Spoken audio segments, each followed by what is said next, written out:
عبداللہ بن عمر رضی اللہ عنہ نے بیان کیا، عمر رضی اللہ عنہ کو خیبر میں ایک زمین ملی جس کا نام سمغ تھا، تو آپ نبی کریم صلی اللہ علیہ وسلم کی خدمت میں حاضر ہوئے اور عرض کیا کہ مجھے ایک زمین ملی ہے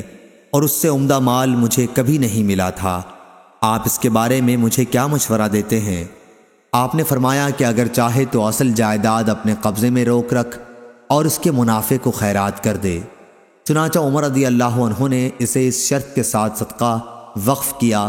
کہ اصل زمین نہ بیچی جائے، نہ ہبہ کی جائے اور نہ وراثت میں کسی کو ملے،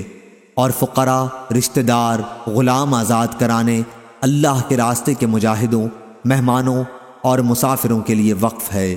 جو شخص بھی اس کا متولی ہو اگر دستور کے مطابق اس میں سے کھائے یا اپنے کسی دوست کو کھلائے تو کوئی مضائقہ نہیں، بشرطے کہ مال جمع کرنے کا ارادہ نہ ہو۔ صحیح بخاری حدیث نمبر 2772۔